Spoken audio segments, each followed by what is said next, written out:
To go to now? To UK. To UK, and how are you going to get there? But we don't know, we try. Everyone together? Yeah, together. The migrants say it's getting harder and harder now to cross the channel. The trains are well protected, so lorries have become targets of violent and sometimes armed attacks. This is the place they want to leave. Squalid conditions, it's muddy, damp and cold. People queue on makeshift floats for an appointment at the first aid caravan.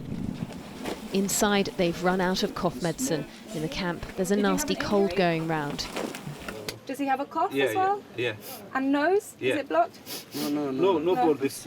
Volunteer medic Iri is spending Christmas here. There's obviously concern now that Britain could be the next target after what had happened in Paris. So we've seen that beefing up of security at ports and at public events, and as the Mayor said, around transport hubs as well. This is something counter-terrorism units have been preparing for since 2008. But the thing is that every time a terrorist attack happens, they have to look at how it took place and what happened and then change their procedures as necessary. So that's something the police will be looking at, and that is something that will have been discussed at this Cobra meeting. Germany, Sweden. My journey started in Serbia, just a few hundred yards away from the Hungarian border, and I crossed with this man walking with a stick in the pouring rain. He was making incredibly slow progress across the border.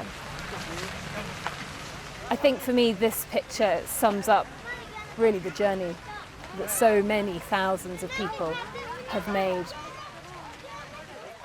My name is Fadi.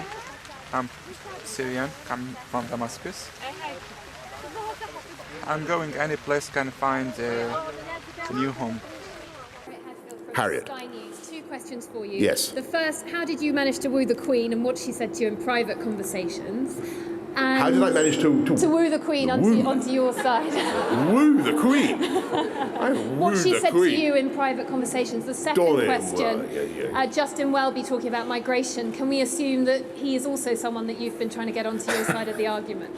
Right. Well, listen. On Her Majesty, I think the most important thing is she is completely above politics. I think if we remember a few weeks ago when everyone was agonising which way will Boris go in this campaign, if anyone wondered why is it so important, why do people care so much, you only have to see how much people here want to talk to him. He's probably the only politician we know who would get into an articulated lorry and drive it himself. So that is why it was so important. And that is why Boris will be someone I think we'll see a lot of between now and the referendum in June.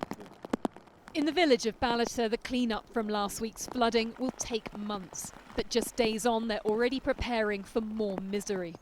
20 centimetres of rain forecast, and it keeps coming down. Now, 4 days after the storm, people are returning to survey the damage.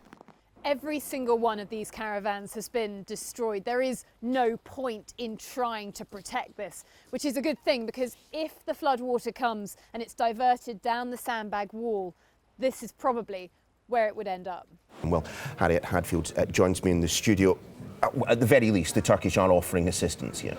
They are, but these people are trapped on the Syrian side, somewhere they don't want to be.